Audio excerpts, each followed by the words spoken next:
Hey guys, welcome to the Good Karma Sportfishing podcast. I'm your host, Captain Ryan Van Fleet. So today I want to share with you guys a dredge fishing tip. I love fishing with dredges. I just got back into this dredge fishing last year and absolutely love it. There's been lots of changes in the dredges that are out there and all that good stuff. So it makes them, superior, I guess now. So whatever you want to call it. And then I'm going to share with you guys just a quick fishing report. And then, yeah, we'll see where we go from there. So let's get started. But first, I want to talk to you guys about the fishing club. So I just relaunched the Good Karma Fishing Club. Now, this is not the rigging crew. And I started this fishing club back in January of 2023. It's a private community. It's not on Facebook. We do it through Zoom and we're going to be doing it through a private Voxer group as well. So if you're interested in joining, you can email me at goodkarmaryan@gmail.com and then I'll send you all the details. So let's get into it. Okay, so dredges. I absolutely love fishing with dredges, and I got away from it for many different reasons, mostly because my style was like it was not working for me. So I made some adjustments last season, and I have to say, awesome, awesome, awesome. Now I had some learnings along the way. So I use dredges when I pull for wahoo at slower speeds. Okay. I pull my dredge off a downrigger. Now you can do whatever you want. You can pull them off electric reels. You can pull them, there's lots of various techniques that you can use to pull dredges. So, and I also love to use a dredge when I am live baiting. Okay. Now, the trick to all this is getting the fish's attention. Okay. And when I first started, I was like, I was having a hard time managing the dredge. Like I was having a hard time getting it to stay where I wanted. And then last season, I started adding a bobber to the dredge. Okay. And that's what guys are doing. They've been doing it for years, and for some reason, I didn't do it. Well, I just add a water bottle to the dredge while I'm drift fishing. Okay. So basically, what I'm doing is just add a water bottle to the dredge bar, and what that does is it just holds that dredge up in the water, and it just naturally floats with the current. Okay, so and that's what it takes. Honestly, you can go out there and you could fish against another guy, and he's going to have two of them out. So what I'm doing is I'm building a bigger dredge right now. I'm building a two-tier dredge, and it's taking some time, but that's what I do. So I'm excited about it. I got the first layer done, and then I'm getting ready to add another one. Now, a trick is when you want to pull a dredge at higher speeds, you need a dredge bar a dredge that can handle it. Okay. Well, what I found was the dredge that I purchased wasn't built to withstand pulling it at higher speeds. Okay. So basically, I upgraded the bar to a titanium dredge bar, and umbrella dredge, whatever the hell you call them. I don't get into all that stuff, but anyhow, because I just use it because it works. So, and it just made sense for me to change it out to a titanium dredge. A lot of guys say that it doesn't pulse and get the action. Oh, it's really about the flash. Really, it's really just about the flash and the action of the dredge itself. So I'm just using a flash dredge, a mylar dredge, something really simple. But what was happening was the one that I had was bending and was doing all this stuff, so I was pulling it like at 9 to 10 miles an hour. Okay. And like I said, I pulled them off my Canon downrigger. The Canon downrigger that I have, you don't need to add extra reinforcements to it. It's like I just run it off the wire, off the Canon downrigger wire, and I push the button and it comes in. Okay. I use a 4 pound dredge weight, fish dredge weight, and I get those from Kim, the lead guy. So, and I've mentioned him before, but he's the guy. So to get your dredge weights from, the prices are amazing and the quality is just awesome. His customer service is really good. So, that's who I recommend. And Now, the trick is with the dredges, now when you're moving at slower speeds with live bait, and that's where it comes into play. I don't like to use my downrigger in this case, and I don't like to use electrics. So I, don't ask me why. I just prefer not to. I would rather pull it in by hand. Like it works very well. I don't attach a weight to it. I just have a water bottle on it. And basically what I do is I just use floating paracord. I just get it at West Marine. I tie it onto the dredge. I add a water bottle to it. Now, if I want to, I can adjust how the sink rate too on the dredge. If I want it to float just under the water, I can adjust the bobber. I can put a little bit of water in it, and I also add BBs to the water bottle. I want to get a little bit of noise in there, whether that works or not. I don't know, but it's just mental, and for me, it's just mental. And then I also will add a marlin mud flat behind it to give it a little bit of that, something's chasing it. So just one of those things there too. I always believe that action brings action. It's predatory, it's competitive feeding. So I always want something big behind it. So I add a marlin mud flat behind it, and it does pretty well in the current. It floats really nice, does really good. So like I said, I just tie that off to my cleat and run it back. So I'm working on some things that I'm going to share in the Good Karma rigging crew as far as rigging the dredge and how I'm doing it. That's going to be a separate video. I changed I've been working really hard on that, and we changed the format. We start on the 2.0 session this month, where we have a live. Well, what I do is I do a video of the rig. It's taken me a little bit while to get cameras and stuff so I can do this. And then that way I can show exactly what I'm doing. And then I put the video out on for them to watch. They have access to it. And then I do a separate live later where they can ask questions. So that way they can be interactive. They can ask questions about the rig. So I'm actually getting ready to launch a new video this week. I'm going to be showing some in-depth stuff when it comes to rigging bonito strips, the bait strip, particularly artificial bonito strips, and then raw bait strips. I'm going to show them some tricks. I had launched a YouTube video last year. I've taken that down for several different reasons, but what you've seen last year is not what I'm doing this year. So there's been some modifications and it's working very well. So I'm very excited to show the guys in the crew this. But so how I'm going to rig the dredge, how I rig the dredge, and what's happening out there, that's going to be a video as well. I mean, I keep things really simple. I just think there's a lot of things are complicated. So I just do things that work for me, and they work. So another thing is what I like to do with the dredges. This is an example of a dredge that I get. This one I got.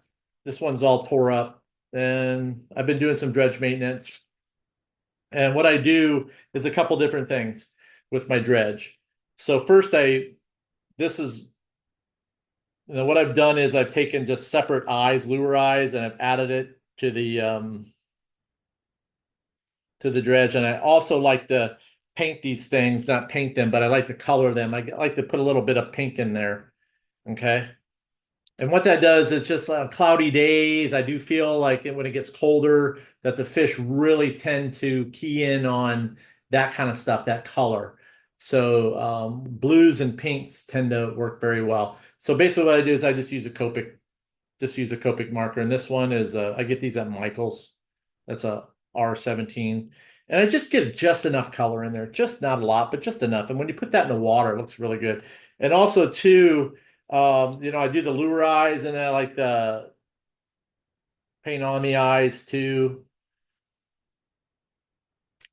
And actually, you can see my fingers are red because I've been painting up lure heads. So I just haven't. So I've got a nice shade of red on here. But yeah, so I like to soup up the dredges. That's just me. You can go and you can buy stuff, but for me, I just am doing what I like. I'm using colors that match what's working at the time, what's getting the fish's attention. Now, when you go out there and you're fishing all the time and you're seeing all the like the larger boats, like I'm fishing up against larger center consoles now with live bait. They're running two big dredges and that's what works. That's what brings them in. The spear divers are using them. So whoever has the most bling is going to win. Okay. So also too, a lot of guys are missing out on like say for example, if you're bottom fishing like 150, 175, you should have a dredge out. Okay. You should have a dredge out because that's all it takes. Honestly, you can put a dredge out to this like just get it out there and float it back with a bobber. Let it hang in the current. Let it do its thing. Have your baits down for mutton snappers or groupers, and then what you do is you just pick up a spinning rod. Make sure it's loaded. Make sure it's loaded, or you can use a conventional, and you start flatlining out a dead goggle eye or a chunk of red meat. Okay, and watch what happens. So our biggest tunas this year are coming off a dead bait, freelining them. That's it. We're not catching them trolling. We're catching them freelining dead bait. And that's the biggest ones we've caught this year have come off of dead butterfly goggle eyes, floating them back. So it's now do the math. You figure out where the fish are sitting at, you set up, and then you put the dredge out and you start putting the meat out in the water, and that's what happens. A lot of guys will try to like oh, you're going to catch sharks. Well, they only say that because they don't want you to do it. So it's like especially with the guys that live bait, that do it professionally. The more bling you get in the water, and then the wahoo flasher, you drop that below the boat. That's still like that came out a few years ago, and it's still like it's hot, man. You could add different flashers to it. You can do all that stuff. And if you have not caught a wahoo on a spinning rod, you have not lived. You're not there yet because it is fantastic. There is no better feeling in the world than catch a big wahoo on the spinner, especially on an artificial, which is amazing. We've done that. We've caught them freelining. Like you guys have seen some of these videos. Elliot sent me a video this morning of there's one floating around there with a guy from Australia catching one on a stick bait. We've done that with live bait where they swam up behind the boat and I remember this one time we were live baiting, mud snapper fishing, drifting, and one of those big ones swam up to the back of the boat. And honestly, I'd never seen one that came up right to the prop. I went to go grab the gaff because I thought we had hooked the fish, but he was just in the back. So literally, we threw a pilchard out, and obviously didn't have any wire on it. And then right when I went to go get the Halco to throw, one of the guys decided he was gonna. I told him to stop. He was gonna throw another pilchard out, and I told him by the time I told him to stop doing it, it didn't have any wire on it. Before I went to go grab the Halco, it was all over with. The fish just tore up and took off, and that was it. So we ended up getting the bite on the Halco, but he didn't stick. So it's an unbelievable feeling, and it was cool. And like I said, he was so close. I went to go grab the gaff because that was my first initial thought was I could free gaff him. So that didn't happen. That didn't happen. So like I said, if you want to learn a little bit more about how we rig the dredges, you can get involved with the rigging crew. We're going to be doing that. Okay, so what's going on with the fishing? Right now, over the weekend it was pretty good, pretty good. Good bite of big yellowtails along the edge. Typical after the storm, we had several weeks of some south breeze moving, muddied up in the inside a little bit, set up a nice little edge out there. Lots of good dolphin fishing. Guys tore it up. Guys tore it up. Lots of good mutton snapper fishing as expected after the storm. So really good fishing. Really good fish. They're not too picky after a storm either. You can get away with a lot of, older dead bait. You can get away with a lot of different stuff that typically you can't because they're just hungry. So I'm watching there's some heavier. I want to show you something with SatFish really quick, and you can kind of keep an eye on this. So one thing I do like I said, I do use SatFish for bottom fishing, and I don't talk much about it, but I do want to. I'm going to pull up a share screen with you guys and give you a little tip here before I So hold on 1 second here. We'll get you going. Um, but yeah, so the one thing about it is that you can use the SatFish for finding good water for bottom fishing as far as when it comes to yellowtail fishing. Okay, pull this up here. Okay, so we have the a satellite image that was taken on September 29th, 2024 at 3:03 p.m. Okay, so what I'm doing here, you can see in the Gulf here after the storm, and then you've got the loop current bringing in you've got a higher chlorophyll moving in here. So you can see it, and then you can see it passing into the keys, okay? So I'm going to break it down to you. So when I'm looking for areas, if I'm going to go yellowtail fishing, so I'll look at Alligator Reef down here by the tarpon hole. You can see that there's an eddy spinning there, right there, okay? And the way I look at this is there's an eddy spinning, it's bringing out some green water, and there's some current in there too. So you've got the current. Look at the current. You got some pretty decent current moving through there. About one, about there you go, right through there. So you can go up, you can check the current out. Pretty good, looks good. Okay. Then you'll look at conch. We'll come back here. They'll pull up the watercolor. You can see there's along the edge here, you can see this little channel of blue water in there. Okay. And then you come in, you can see that powder blue right there. Then you can see the little edge there. So I'm looking for these little, like I'll go down the French, great yellowtail spot, awesome grouper fishing, all amazing mutton snapper fishing off French down by the red can there. Really good, 150 to 175, always a good spot for the muttons along that trail down there. But you can see you've got a little bit of down here by the Spiegel Grove, awesome fishing right out through here. But you got the French Reef. Then you come up, you can see that patch of blue water moving through there. But really, what I'm doing is I'm looking for these higher levels of chlorophyll right here. Of in other words, I'm looking for some dirty water. Okay, I'm looking for some dirty water, and right there off French looks good.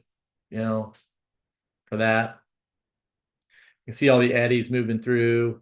Um, Blue-green water, blue-green channels. Good dolphin fishing right now. Just gonna leave it at that. Um, Also, too, there's been an amazing bite of really nice blackfins out at the hump that time of year that you guys can take advantage of. If you guys want to just go out, catch a few tunas, have a good time, that kind of stuff. So there was a nice eddy that formed out there off the September full moon. That harvest, that moon was awesome for tunas. Like there were a lot of big tunas that were caught out there. Really good stuff. Really good out there. So the queen snapper bite's good. Uh, like, that's really good as well. And if the guys that are involved in my private fishing club, then I really get them dialed in on where to be for queen snappers if they choose to. So that's the type of stuff that we go over in that community.